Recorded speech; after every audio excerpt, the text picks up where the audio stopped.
What's going on, guys? Welcome to Fantasy Smack Talk. I'm Dustin. I'm sitting here with Nameco. The NBA trade deadline is less than a month away, and every year there's at least a couple big blockbuster trades that open up the door for guys to have fantasy relevancy that wouldn't normally have it. Now, you need to sniff these trades out, maybe even pick people up just purely based on rumors, because if you can get one of those guys that's really going to benefit from a trade and be ahead of the game, you're going to be happy that you took that gamble. And you know, if you wait until the trade actually happens, it's just a mad dash to the computer, and you're not always going to win that race. Alright, now we're going to talk about some guys you should be looking to add in all leagues, all formats. The first one's Matt Barnes. Owned in 35% of leagues. He's starting for Orlando. We talked about this guy last week. Good source of boards, threes, and points. Great role player for any fantasy team. Next we have Kurt Heinrich, owned in about 50% of leagues. He's starting again, playing about 38 minutes a game.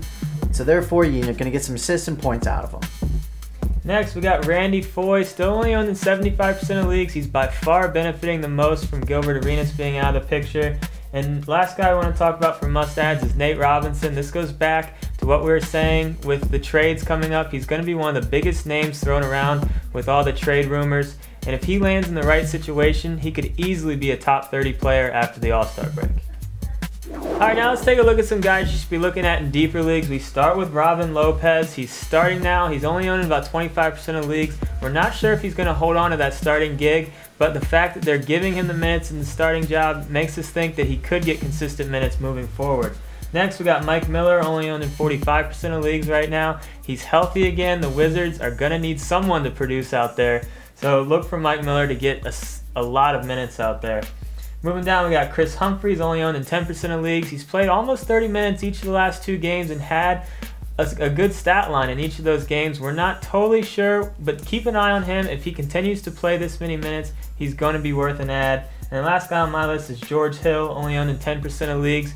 You know, there's a lot of injuries out there with San Antonio right now, but he's proven that when he gets the minutes, he can put up a decent stat line. Another guy benefiting from all of the injuries in San Antonio is DeJuan Blair. Owned in about 30% of leagues. He's now starting at center for them the last couple games and averaging 14.5 boards over that stretch. Next we have Carter Martin for Golden State. Again, there's some injuries out there. He's only owned in 5% leagues, and like Dustin was saying before we went on air to tape the show, the only thing really impressive is the fact he's playing 33 minutes a game, but that is the first step to being, a productive fantasy player, so keep an eye on his production. And last on this list we have Martell Webster, owned in 55% of leagues.